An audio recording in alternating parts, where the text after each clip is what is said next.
Бүгдээрээ фиг тооцохдоо сүгдэг хаалганы аргаа ашиглая. Хэрэв бид n-ийн анхны тоо үржигт хүнийг мэдэж байвал n-ийн фиг тооцох нь хэлбэрхэн. Жишээ нь 77-нд 7 болон 11 үржих тул 77-гийн фийн 6-г үржих нь 10 буюу 60. 3 дугаар алхамд фи функцийг зэрэгтийн жишлэгтэй холбоцгоё. Үүний тулд Эйлерийн теоремыг дахин санацгаая. Уг теоремд фи функц болон зэргийн жишлэгийг дараах байдлаар холбодог. M-ийн фи n зэрэгт нь модуль n-ээр 1-ээр жишигдэнэ. Энд харилцан анхны байх ямар ч хоёр бүхэл тоог сонгож болно гэсэн үг. Тэдгэрийг m, n гэе. M нь 5-тай, n нь 8-тай тэнцүү байг. M-ийг фи 4 зэрэг дэвшүүлэн дөрөвт үлдэгдэлтэй хуваахад үлдэгдэл нь үргэлжнийг байх нь. Одоо энэ тэгшигтгэлээ хоёр хялбар дүрм ашиглан хувиргах хэрэгтэй.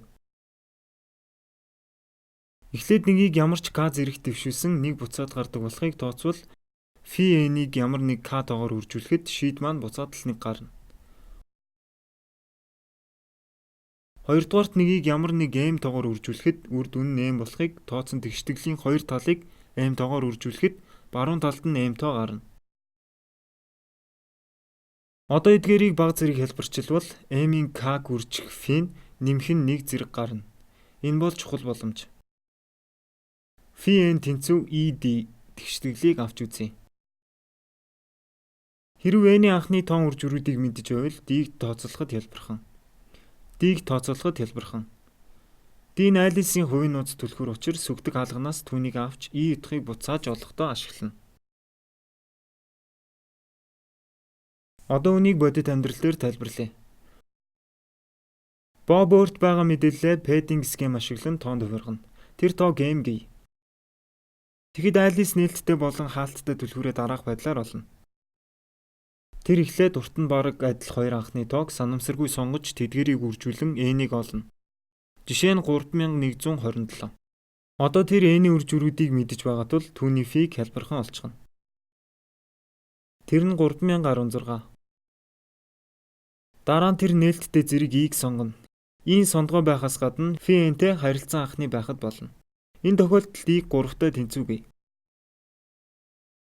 Эцэст нь тэр d зэргийн утгыг бодож олно.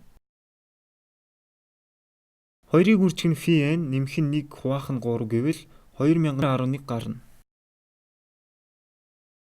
Одоо тэр n болон e-гээс бусдыг нь нуун. Яагад гэвэл n нээлттэй түлхүүрүүд. Үүнийг онгорхой цоож гээд бодчих. Айлс Бобд зориулан дээрх хоёр утгыг илгээнэ. Боб өөрийн мэдээлэл m-ийг e зэрэг дэвшүүлэн n-ээр модуль авч мэдээлэлээ төгжинэ. Түүний нууцлсан мэдээлэл c гарах ба түүнийг айлст буцааж илгээнэ. Эцэст нь айлын сүгдэг хаалгаа нээж хувийн d түлхүүрээ гаргаж ирээд хүлээн авсан мэдээлэлээ тайлж уншина. C-гийн d зэрэгт мод n нь Бобын илгээсэн их мэдээлэл n-тэй тэнцэнэ.